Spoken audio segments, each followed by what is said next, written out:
Do you feel a shiver up your spine from fear? Yes, it's another story from the Nightshade diary. You know what that means. Check under the bed and make sure no one or nothing is there. Is the closet door securely shut?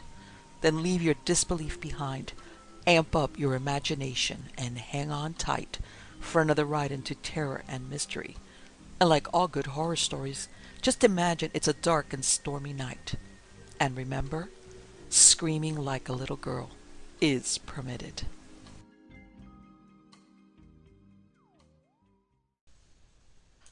The Leather Funnel by author Conan Doyle. My friend Lionel Dacre lived in the Avenue de Wagram, Paris. His house was that small one with the iron railings and grass plot in front of it on the left-hand side as you pass down from the Arc de Triomphe. I fancy that I had been there long before the avenue was constructed, for the great tiles were stained with lichens and the walls were mildewed and discolored with age. It looked like a small house from the street, 5 windows in front, if I remember right, but it deepened into a single long chamber at the back. It was here that Dacre had that singular library of occult literature and the fantastic curiosities which served as a hobby for himself and an amusement for his friends. A wealthy man of refined and eccentric taste, he had spent much of his life and fortune in gathering together what was said to be a unique private collection of Talmudic, Kabbalistic, and magical works, many of them of great rarity and value.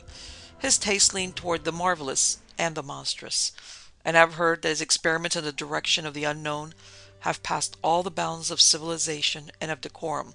To his English friends he never alluded to such matters, and took the tone of the student and virtuoso.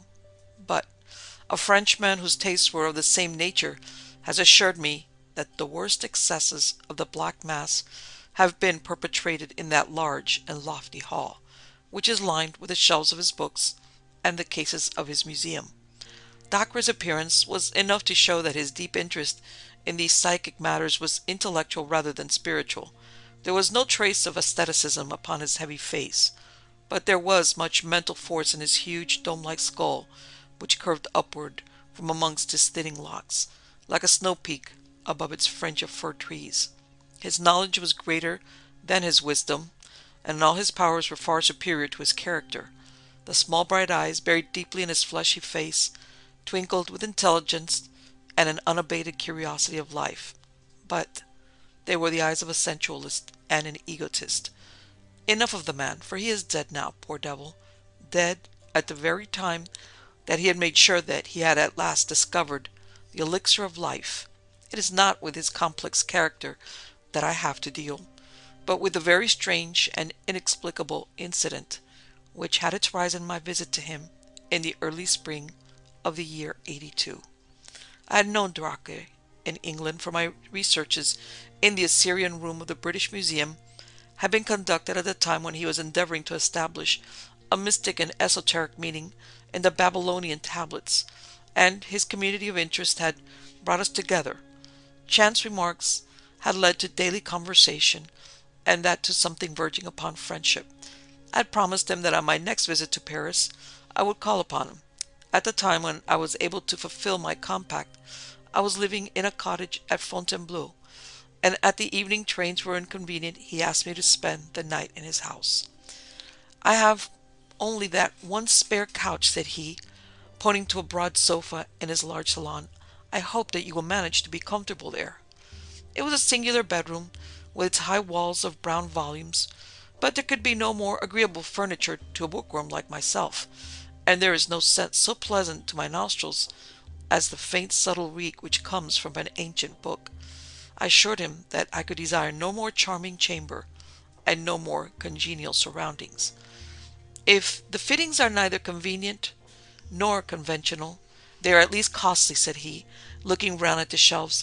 "I've expended nearly $250,000 of money upon these objects which surround you: books, weapons, gems, carvings, tapestries, images. There's hardly a thing here which has not its history, and it is generally one worth telling." He was seated as he spoke at one side of the open fireplace, and I at the other. His reading table was on his right, and the strong lamp above it ringed it with a very vivid circle of golden light. A half-rolled palimpsest lay in the center, and around it were many quaint articles of bric-a-brac. One of these was a large funnel, such as is used for filling wine casks. It appeared to be made of black wood, and to be rimmed with discolored brass. "That is a curious thing," I remarked. "What is the history of that?" "Ah," said he, "it is the very question which I have had occasion to ask myself. I would give a good deal to know. Take it in your hands and examine it." I did so, and found that what I had imagined to be wood was in reality leather, though age had dried it into an extreme hardness. It was a large funnel, and might hold a quart when full. The brass rim encircled the wide end, but the narrow was also tipped with metal. "What do you make of it?" asked Dacre. "I should imagine that it belonged to some vintner or maltster in the Middle Ages," said I. "I have seen in England leather drinking flagons of the 17th century, blackjacks as they were called, which are the same color and hardness as this filler." "I dare say the date would be about the same," said Dacre, "and no doubt also it was used for filling a vessel with liquid. If my suspicions are correct, however, it was a queer vintner who used it, and a very singular cask which was filled. Do you observe nothing strange at the spout end of the funnel?" As I held it to the light, I observed that at a spot some 5 inches above the brass tip, the narrow neck of the leather funnel was all haggled and scored, as if someone had notched it round with a blunt knife. Only at that point was there any roughening of the dead black surface. "Someone has tried to cut off the neck?" "Would you call it a cut?" "It is torn and lacerated. It must have taken some strength to leave these marks on such tough material, whatever the instrument may have been. But what do you think of it? I can tell that you know more than you say." Dacre smiled, and his little eyes twinkled with knowledge.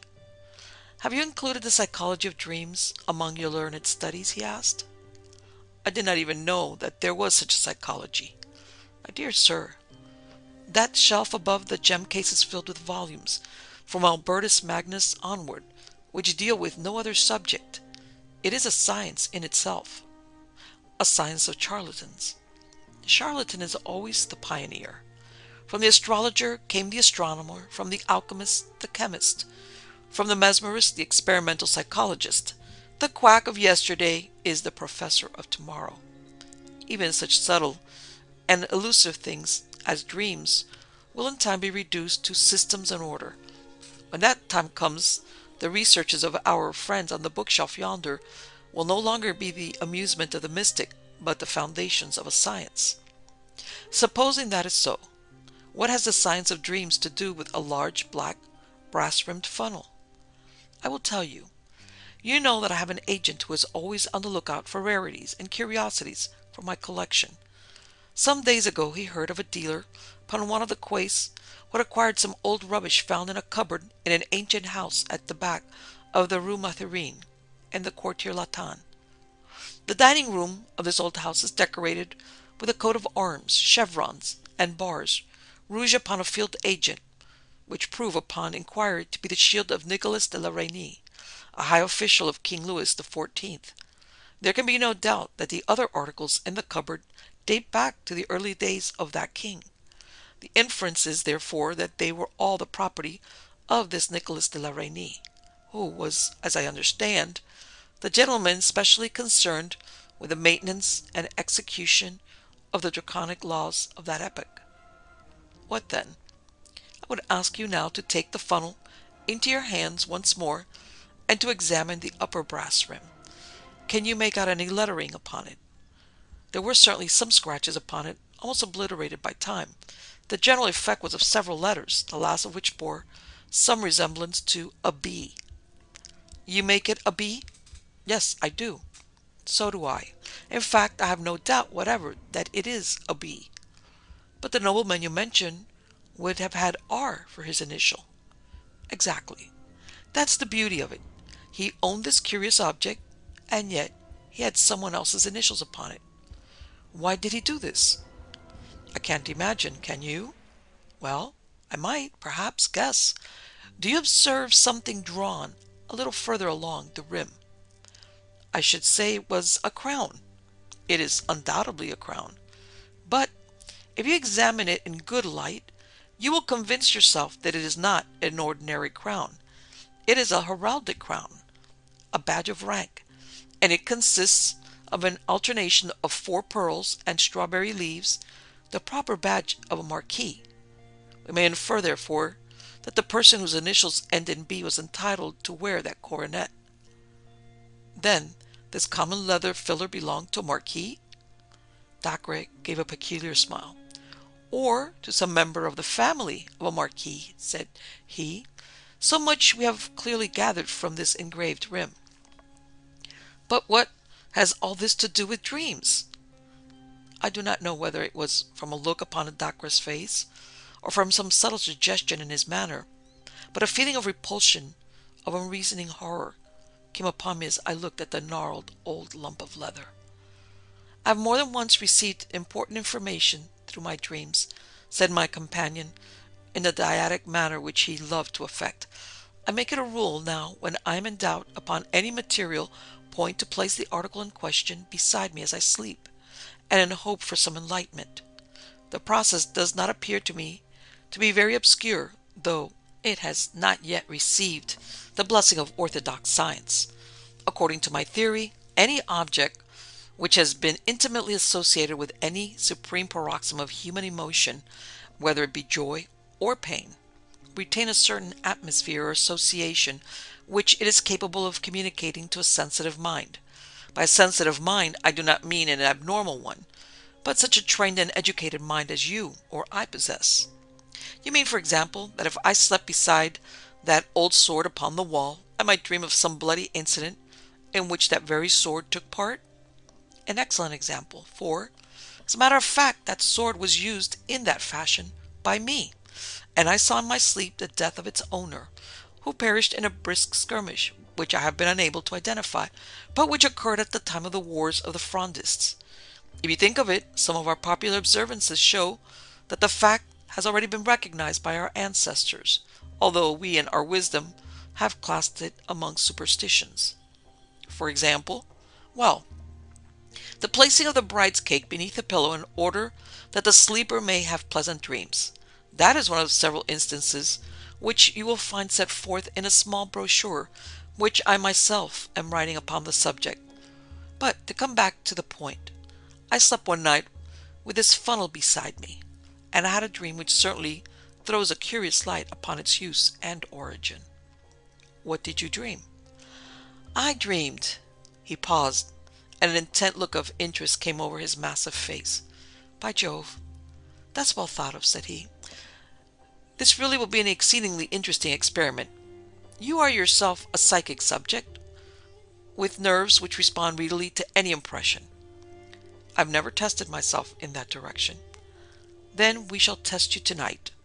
Might I ask you, as a very great favor, when you occupy that couch tonight, to sleep with this old funnel placed by the side of your pillow? The request seemed to me a grotesque one, but I have myself, in my complex nature, a hunger after all which is bizarre and fantastic. I had not the faintest belief in Dacre's theory, nor any hopes for success in such an experiment, yet it amused me that the experiment should be made. Dacre, with great gravity, drew a small stand to the head of my settee and placed the funnel upon it, and after a short conversation he wished me good night and left me. I sat for some little time smoking by the smoldering fire, and turning over in my mind the curious incident which had occurred, and the strange experience which might lie before me. Skeptical as I was, there was something impressive in the assurance of Dacre's manner, and my extraordinary surroundings. The huge room with the strange and often sinister objects which were hung around it struck solemnity into my soul. Finally I undressed, and turning out the lamp I lay down. After long tossing I fell asleep. Let me try to describe as accurately as I can the scene which came to me in my dreams. It stands out now in my memory more clearly than anything which I have seen with my waking eyes. There was a room which bore the appearance of a vault. 4 spandrels from the corners ran up to join a sharp, cup-shaped roof. The architecture was rough, but very strong. It was evidently part of a great building. 3 men in black, with curious, top-heavy, black velvet hats, sat in a line upon a red-carpeted dais. Their faces were very solemn and sad. On the left stood 2 long-gowned men with portfolios in their hands, which seemed to be stuffed with papers. Upon the right, looking toward me, was a small woman with blonde hair and singular light blue eyes, the eyes of a child. She was past her first youth, but could not yet be called middle-aged. Her figure was inclined to stoutness, and her bearing was proud and confident. Her face was pale but serene. It was a curious face, comely and yet feline, with a subtle suggestion of cruelty about the straight, strong little mouth and chubby jaw. She was draped in some sort of loose white gown. Beside her stood a thin, eager priest who whispered in her ear, and continually raised a crucifix before her eyes. She turned her head and looked fixedly past the crucifix at the 3 men in black, who were, I felt, her judges. I gazed at the 3 men, who stood up and said something, but I could distinguish no words, though I was aware that it was the central one who was speaking. They then swept out of the room, followed by the 2 men with the papers. At the same instant, several rough-looking fellows in stout jerkins came bustling in and removed first the red carpets and then the boards which formed the dais, so as to entirely clear the room. When the screen was removed, I saw some singular articles of furniture behind. One looked like a bed with wooden rollers at each end and a winch handle to regulate its length. Another was a wooden horse.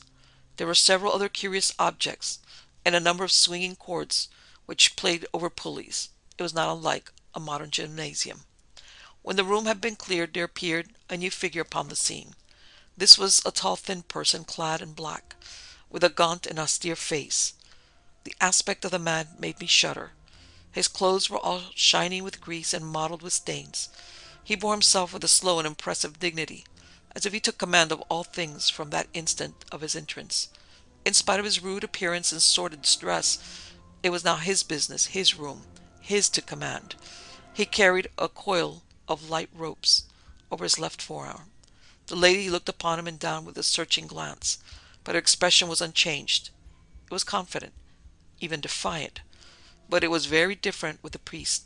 His face was ghastly white, and I saw the moisture glisten and run on his high, sloping forehead. He threw up his hands in prayer, and he stooped continually to mutter frantic words in the lady's ears. The man in black now advanced, and taking one of the cords from his left arm, he bound the woman's hands together. She held them meekly toward him as he did so.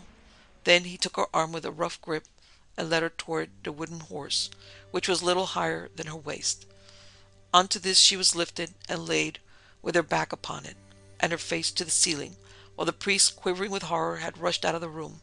The woman's lips were moving rapidly, and though I could hear nothing, I knew that she was praying. Her feet hung down on either side of the horse, and I saw that the rough varlets in attendance had fastened cords to her ankles and secured the other ends to iron rings in the stone floor.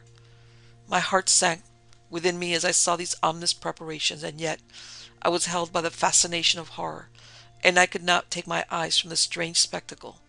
A man had entered the room with a bucket of water in either hand. Another followed with a 3rd bucket. They were laid beside the wooden horse. The second man had a wooden dipper, a bowl with a straight handle, in his other hand. This he gave to the man in black. At the same moment one of the varlets approached with a dark object in his hand, which, given in my dreams, filled me with a vague feeling of familiarity. It was a leather filler. With horrible energy he thrust it, but I could stand no more. My hair stood on end with horror. I writhed, I struggled, I broke through the bonds of sleep, and I burst with a shriek into my own life, and found myself lying shivering with terror in the huge library, with the moonlight flooding through the window and throwing strange silver and black traceries upon the opposite wall. Oh, what a blessed relief to feel that I was back in the 19th century, back out of that medieval vault into a world where men had human hearts within their bosoms. I sat up on my couch, trembling in every limb, my mind divided between thankfulness and horror. To think that such things were ever done, that they could ever be done without God striking the villains dead. Was it all a fantasy, or did it really stand for something which had happened in the black, cruel days of the world's history?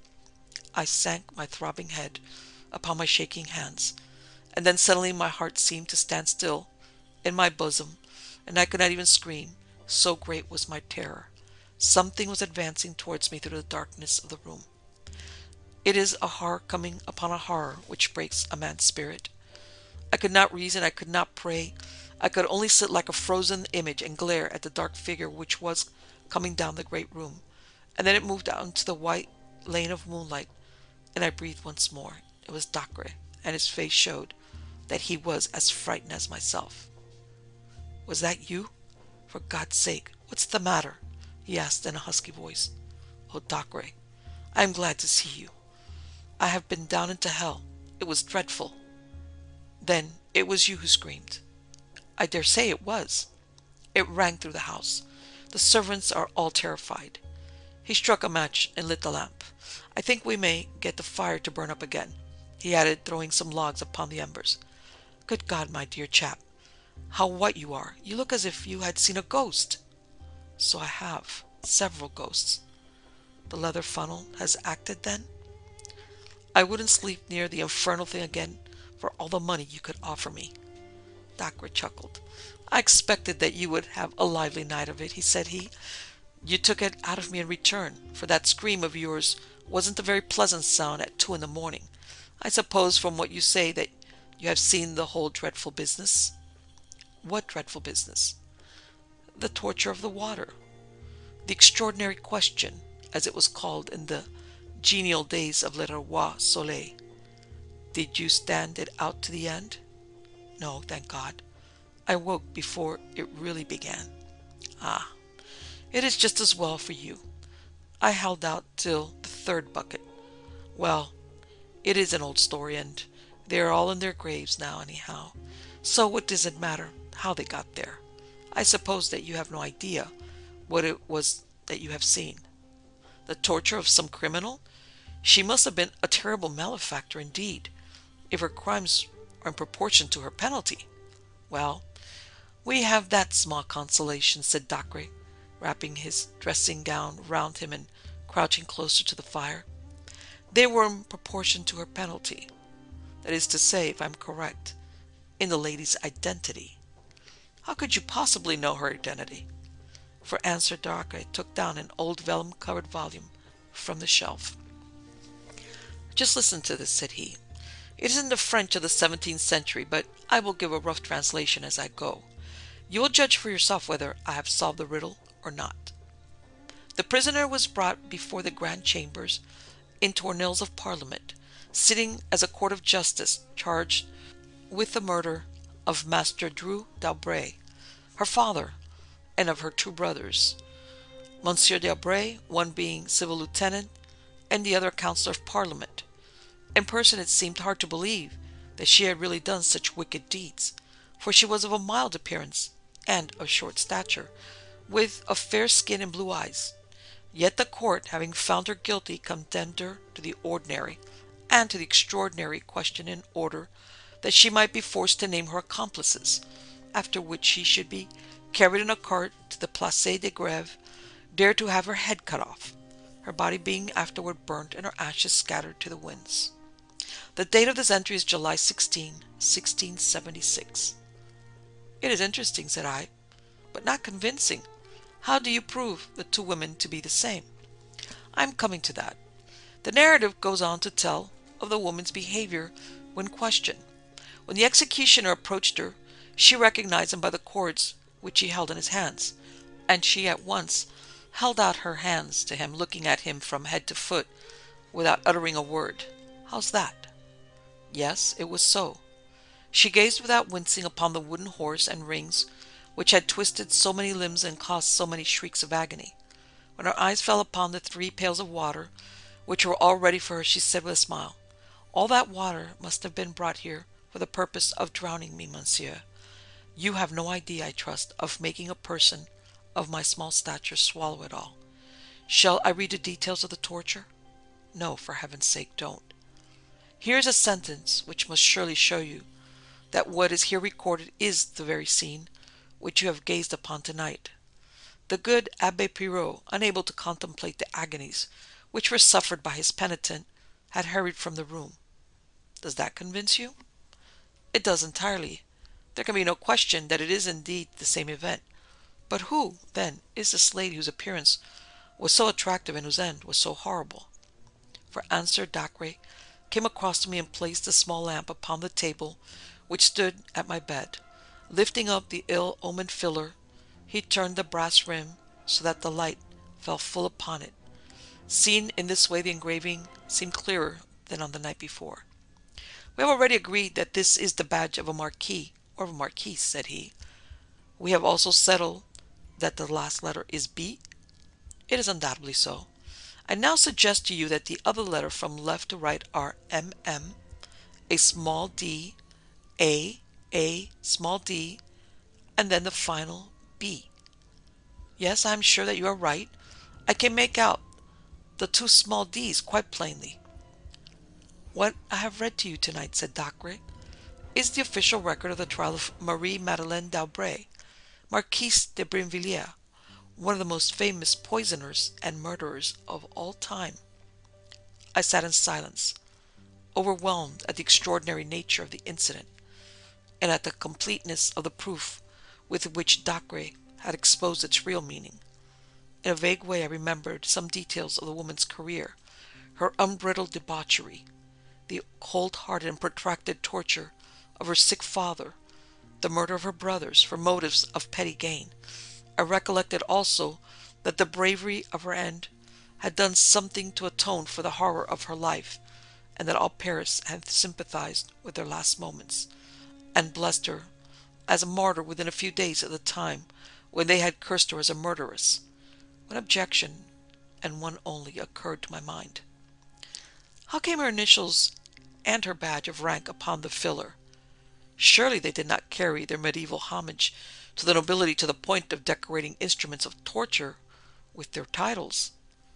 "I was puzzled with the same point," said Dacre, "but it admits of a simple explanation. The case excited extraordinary interest at the time, and nothing could be more natural than La Reynie, the head of the police, should retain this filler as a grim souvenir. It was not often that a marchioness of France underwent the extraordinary question. That he should have engraved her initials upon it for the information of others was surely a very ordinary proceeding upon his part." "And this?" I asked, pointing to the marks upon the leather neck. "She was a cruel tigress," said Dacre as he turned away. "I think it is evident that, like other tigresses, her teeth were both strong and sharp."